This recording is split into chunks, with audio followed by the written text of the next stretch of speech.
O capítulo 1143 chegou e com ele entendemos melhor o plano dos Cavaleiros Sagrados, os Cavaleiros de Deus e os seus poderes, além de dar uma pista muito importante para a história de Elbaf. E como capa nós temos aqui uma capa comemorativa desenhada pelo próprio Oda que sempre esconde alguns segredinhos, alguns mistériozinhos. E aqui podemos ver uma corrida com esses peixes bizarros aonde Luffy e Zoro estão tendo uma disputa acirrada, o que me faz pensar que é possível que eles tenham algum tipo de discussão ideológica no arco de Elbaf. E ali atrás também vemos escrito velocidade é a arma. Obviamente que se tratando de uma corrida isso é óbvio, mas como essas capas gostam de conversar com a trama e o que está acontecendo com ela, essa frase vai um pouco contra o arco em questão. Afinal, Elbaf é a terra da força, onde existem gigantes, os seres mais fortes do mundo. E quando Oda coloca aqui que a velocidade é o que importa, isso com certeza nos faz pensar, e é bom lembrar, né, que a pessoa mais veloz do grupo é Vinsmoke Smoke-Sand, o que me faz crer que ele vai ter um papel um pouco mais importante do que a gente imaginava nesse arco,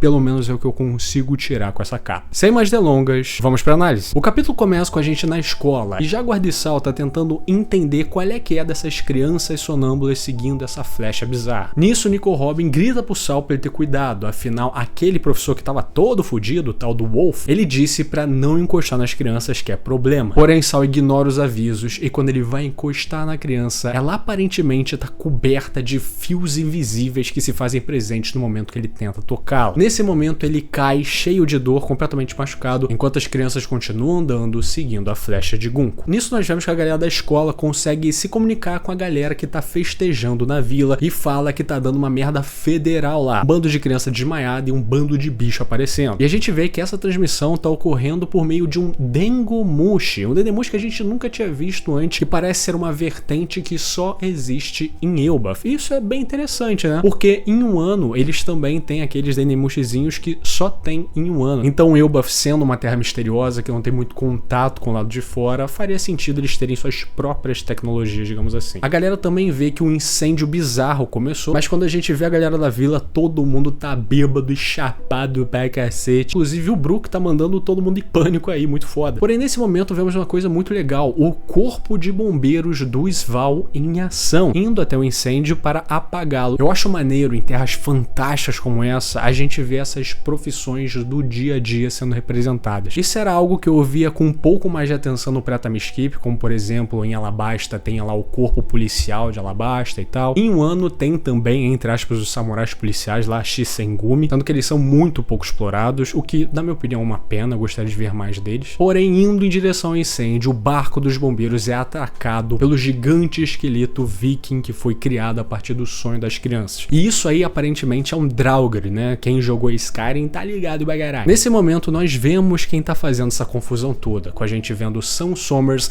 rindo pra caralho, achando o máximo tudo que tá acontecendo, falando que ele adorou como os espinhos pegaram aquele gigante, se referindo ao sol. E então vemos aonde eles estão, em uma mesa com cadeiras, comendo uma comida sofisticada, de maneira completamente blasé, enquanto atrás deles as criaturas do sonho das crianças tá infernizando Elbaf, e eu adoro isso. Eu acho muito maneiro os Cavaleiros Sagrados serem representados dessa maneira, arrogantes ao extremo. Eles nem estão se preocupando, eles têm completa confiança no seu poder e na sua autoridade como deuses do mundo, e essa soberba sendo representada, essa despreocupação, eu acho muito foda, porque a gente sabe que é exatamente esse comportamento que vai causar a derrota desses caras. De qualquer maneira, o Sommers fala aqui que quanto mais amor você tem, mais fundos e espinhos da paixão se cravam. Quanto mais a pessoa quer ficar perto da outra, ela vai cada vez mais se perfurar com os espinhos até ela não conseguir, porque ela vai morrer antes disso, né? Muito maneiro esse poder e combina bastante com o Cavaleiro Sagrado. Com o Sommers até dizendo que vai ser muito mais legal ver quando os pais forem atrás dessas crianças, porque eles vão tentar fazer isso, né? Vão tentar abraçá-las e eles só vão se perfurar cada vez mais. Bem sádico, gostei bastante. Com ele dizendo que até o assassinato pode ser emocionante. Com a gente tendo a confirmação que ele também é um usuário de fruta do diabo, assim como Gunko. Aparentemente essa galera não é que nem da linha do Gorosei, que são poderes mais místicos, talvez dados pelo próprio Musama, não é literalmente de uma fruta do diabo, enfim. De qualquer maneira, Gunko mostra pra galera qual que é a rota que essas crianças vão fazer até chegar ao porto. Com a gente vendo que eles vão cruzar tudo até chegar lá e vão passar pela vila onde tá acontecendo a festa. Ou seja, seja, a gente sabe que os Cavaleiros Sagrados vão entrar em conflito direto com todo mundo de Elbaf, eles não estão escondendo isso. Nesse momento, Kerrigan fala pro Sommers que a comida tá precisando um pouco de sal. Nisso ele pergunta sal e ele imagina sal enquanto é atingido por umas frequências bizarras. E nesse momento, Kerrigan consegue materializar esse pensamento do sal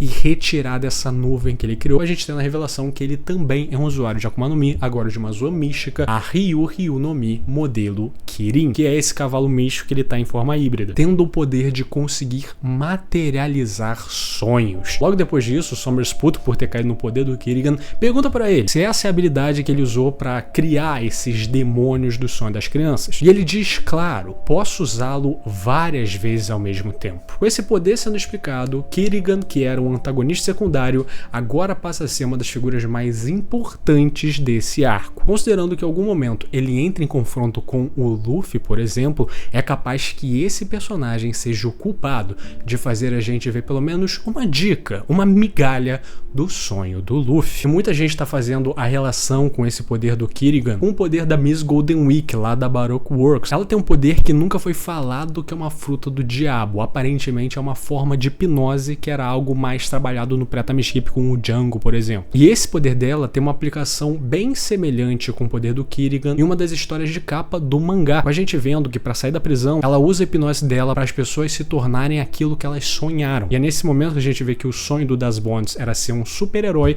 e o sonho do Crocodile era ser o rei dos piratas. Então é uma forma de materialização de sonhos, sendo que em menor escala comparado com Kerrigan, obviamente. E com certeza fiquem bastante de olho nesse personagem a partir de agora. A Gunko acha a comida deliciosa e ela fala aqui que ela quer navegar em um dos navios dos gigantes que se locomovem por meio dos arco-íris, mostrando uma faceta mais fofa e bobinha dessa impiedosa cavaleira sagrada, o que também é interessante. Afinal, os cavaleiros sagrados eles têm a mentalidade, né, de quem ensinou eles. Eles odeiam a superfície, se sentem como deuses, fazendo eles serem pessoas detestáveis, obviamente, mas eu acho maneiro esses pequenos momentos onde a gente vê algumas coisas que tornam eles um pouco mais humanos. Quando o Kerrigan fala que daqui a pouco a gente volta pra Terra Sagrada e tudo mais, Sommers fica puto e fala, o que? É só isso? Esse jogo foi simplesmente fácil demais se a gente só for sair daqui. E nisso a Gunko pergunta pro Kerrigan se a comida dele tem alguma caloria, mesmo estando cheia depois de comer. E ele diz que não, afinal é uma refeição de um sonho. Então é claro que não tem calorias. A teoria mais forte do que seria o sonho do Luffy é um grande banquete com literalmente todo mundo, todas as raças, todos os povos. E Kerrigan fala aqui que a refeição que eles estavam comendo, que foi a partir de um sonho, ela consegue te nutrir e, entre aspas, não te faz mal de um ponto de vista físico, né? Não tem caloria nenhuma. É muito interessante e reforça o ponto que esse personagem vai ter sim essa interação com o Luffy, pelo menos eu espero. De qualquer maneira, Gunko avisa pra galera, tem problema vindo aí. Eu vi um certo navio pirata ancorado na vila. O Imperador Luffy do Chapéu de Palha está em Elbaf. Mas eles parecem não dar muita bola pra isso. Eles estão mais preocupados que a flecha tá levando eles até a floresta que tá pegando fogo. Com eles falando que, pô, se eles morrerem a gente pega outros, não tem problema nenhum. Mostrando de novo a desumanização dessas pessoas, com eles não considerando gigantes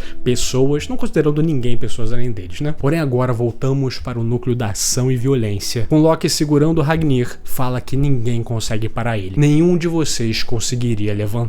Com a gente ainda não tendo, né, a certeza se o Ragnir tem alguma propriedade mágica, tipo o Mjolnir, que só quem é digno pode levantar, ou se ele é tão grande e tão pesado que só um gigante do tamanho do Loki conseguiria levantar. Porém a galera tenta apaziguar a situação, pensa bem, tu vai queimar a porra toda, e ele fala, ou entregue suas armas e me deixem ir, ou eu vou massacrar cada último fraco do Reino do Sol. Com o Luffy vendo a situação que ele criou, ele fala que prometeu, e se ele fizesse alguma coisa, ele ia derrubar o Loki. Hyruin grita e diz que se ele não tomar cuidado, ele vai ser eletrocutado. Com a gente vendo o Loki se preparando com o Ragnir, cheio de eletricidade realmente. Com a gente tendo quase certeza que esse martelo comeu uma Akuma no Mi, provavelmente além do Loki. E Zoro logo abaixo fala pro Luffy pegar leve, senão as feridas dele vão se abrir. Então vemos o Luffy carregando um Giant Pistol e Loki aparentemente aceita, com ele recebendo o golpe em cheio. E nesse momento ele cai na hora, não conseguindo manter sua pose, mostrando realmente que ele só estava mentindo. Ele não se aguentava em pé. Zoro diz ali que agora agora cabe aos gigantes decidir qual vai ser o futuro desse cara. E Luffy diz que ele tem negócios inacabados com ele. E nesse momento, o Road, analisando a situação, vê que alguém tentou matar o Loki antes deles chegarem aqui. E ele fala que tem um palpite. E ele provavelmente está pensando na figura que se parece com o Shanks. Nisso, Luffy vira para o Harujin e fala que tem um pedido. Por favor, salve a vida dele. Não me importa que tipo de pessoa ele é,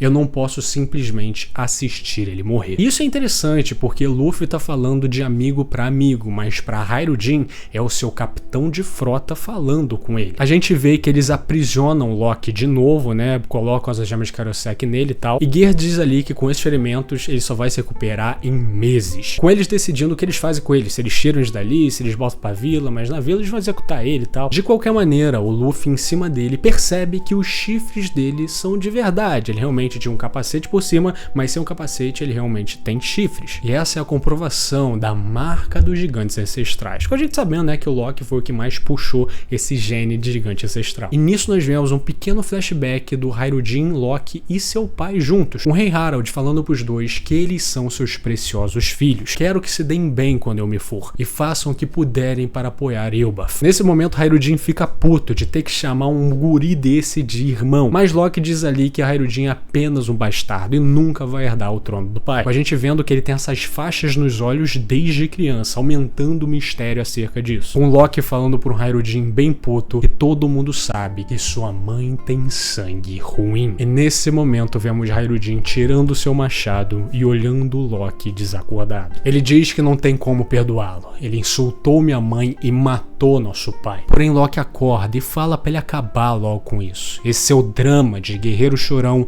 já deu o que tinha que dar. Você está tão embriagado com esse drama pessoal que não consegue ver a floresta por trás das árvores. Não me diga que você é como os outros e realmente acredita que eu matei nosso pai a sangue frio. Você realmente acredita nisso? Finalmente a gente tendo talvez a plot mais interessante, né, desse arco envolvido com a Lorde Elbaf, de que Loki pode não ter sido o verdadeiro assassino do Rei Harald. Como eu falei em vídeos passados, uma das teorias que mais ganhou tração desde que a gente entrou no arco de Elbaf é que na verdade o culpado pela morte de Rei Harald seria o ancião Jaru, e que a espada que está enficada na sua cabeça na verdade é a espada de Rei Harald que fez ele ficar meio lelé, fazendo ele se esquecer do que de fato aconteceu. Existem muitos mistérios envolvendo a figura do Rei Harald. Por exemplo, ele era um rei que queria abrir suas fronteiras, fazer com que Elbaf, a Terra dos Gigantes, não fosse mais tão demonizada, tirar aquela imagem da Terra da Guerra, o que faria ele ser um monarca meio revolucionário. A gente vê, por exemplo, o que acontece na Ilha dos Homens Peixe, com ele sendo um dos 50 que faz parte do Reverie, mas ainda assim eles dependiam de proteção de imperadores, porque o governo mundial estava pouco se fudendo e fomentando ainda mais o preconceito que as pessoas têm contra essa raça. Então, na minha visão, o Rei Harald seria visto com maus olhos pelo governo mundial. Ao mesmo tempo que Somers supôs que Shamrock estaria em Elbaf para visitar o túmulo do Rei Harald, ao mesmo tempo que dentro do castelo de Harald tinha um círculo de teleportação satânico lá do Imu, na qual a gente viu por meio da Gunko que precisa de um cavaleiro sagrado estar numa região para criar esse círculo. Ou seja, aquele círculo já estava lá antes deles chegarem. E quem fez esse círculo? Então essa teoria vai para vários lados, né? Muita gente antes supunha que o Rei Harald não era flor que se cheirasse e o Loki matou ele porque ele estava conivente com o governo mundial. Mas agora, com o Loki falando que não fez isso, faz com que a teoria lá do Jaru ganhe muito mais tração. E é muito maneiro o cenário que o Oda estabeleceu sem necessidade de falar nada. Porque Loki é o deus da mentira, é o deus da trapaça. E esse príncipe é considerado o príncipe da maldição, o príncipe das trevas, que vai te apunhalar pelas costas. Ou seja, não dá pra levar a sério nada que esse cara fala. E isso é muito maneiro porque fomenta a criação de teoria, porque ninguém sabe o que aconteceu de fato. De um lado a gente tem mentiroso, de um lado a gente tem o Lelé da Cuca, e quem tá falando a verdade, quem não tá, o que aconteceu de fato. E acho que nos próximos capítulos vamos ver a versão do Loki. Não necessariamente uma verdade, mas pelo menos a versão dele. Ao mesmo tempo que a gente vê, né, a criação maior ainda dessa imagem dos Cavaleiros Sagrados, mostrando seus poderes. E aquela parada, até agora eles estão no jogo mental, no xadrez. Mas a gente sabe que daqui a pouco o confronto vai acontecer. Lutas irão acontecer. E até agora nós vimos os poderes dessa galera sendo feitos de uma maneira mais estratégica e não tão direta. Nós não sabemos como esses caras numa luta 1 contra 1 vai se sair, por exemplo. Eu ainda tenho bastante dificuldade de achar que esses três vão ser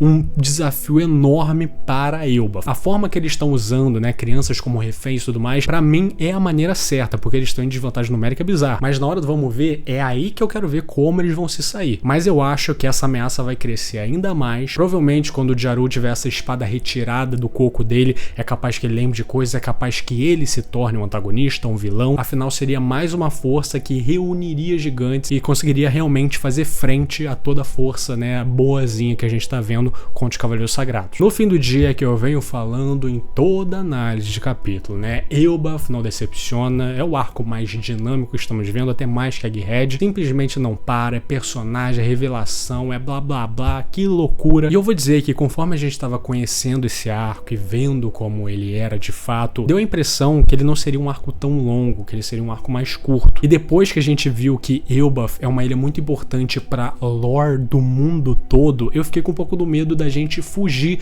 da lore de Elbaf de fato. Então eu tô muito feliz que a gente vai aparentemente ter a explicação desse plot do Rei Harald, o que ele era de fato, o que ele significou, se a ilha de Elbaf não teve uma lavagem cerebral bizarra. Afinal, a gente sabe que na suposta luta do Rei Harald contra o Loki, né, o Loki foi o The Last Man Standing, né, todo mundo morreu. Além, é claro, do Jaru, que é um personagem com bastante mistério envolvido. Então a única pessoa que sabe de fato o que aconteceu naquele dia, naquele castelo, é o Jaru, sendo que agora ele tá do jeito que tá. E como eu disse antes, eu tô amando como esse mistério tá sendo construído, com essa desconfiança da maioria dos personagens, mesmo sendo uma terra vívida, onde tá todo mundo rindo e celebração, e por baixo dos panos uma trama maligna de envolver criança, fazer chantagem dos Cavaleiros Sagrados, blá blá blá. Eu tô adorando tudo isso e cada vez mais empolgado para os próximos capítulos. Se você chegou até aqui, meu muito obrigado. Lembre-se sempre, curta, comenta, compartilhe e se inscreva no canal, por favor, isso me ajuda demais. Se tiver pelo seu lado, dê uma hypada pra me ajudar. Um agradecimento especial para Guilherme Paiva, Alisson Rodrigues, Atoza Molini, Guaxinim Gamer, Bruce Arela, Renan Charles, Buruburu, O Gugas, Guilherme Xavier, a Rosca dele, Vanil Silva, Retroblade, Bigode Orei, Maria, Gustavo Onden, Matheus Santos, meu nome é Jorge, João Pedro, João Oben, Vinícius Lopes, Pedro Junqueira, Pedro Corredora PL, Rafa, Branco Júnior, Gabriel Franco, João Vitor, Volknar, Minha Esposa Gostosa, Reno Correia, Tico Mia, Paulo Vitor, Abroba, MZ Guido, Rian Benedito, Hipnos 11, Ibura, Davi Martins, Carlos Moreira, TH Júnior, Indialogável, Togers, Gabriel Fraga, Fábio Luiz, Meramente Eu, Entrou o Sabonete no Buraco do Peru, Victor Moser, Gian, Daniel Montanha, Guilherme Xavier, Gustin Gelk, Fiat Ponto do Fudido, Worth, Lobinho, Gabriel Zardo, Frosty, Chimboca Xota, Arroz Passo Rodrigo, Vinícius Flores, Goiaba 2202, Igor Viana, Wev, Giovanni Vaz, Guilherme Cruz, Jonas Fagundes, Otaku Cheiroso, Gabi, Matheus Queiro, Pedro Rodrigues, Senhor Perereco, Killer, Matheus Sarraf, Feceu e Senhor Suíça. Eles são os membros do canal, muitíssimo obrigado pelo seu apoio, vocês são fodas demais. Se você quiser ser que nesses paladinos do inferno de Dante, considere ser um membro também. É uma cervejinha que você deixa de beber no mês. Então assim, se tiver na sua carteira, por favor, considere. Tchau, tchau!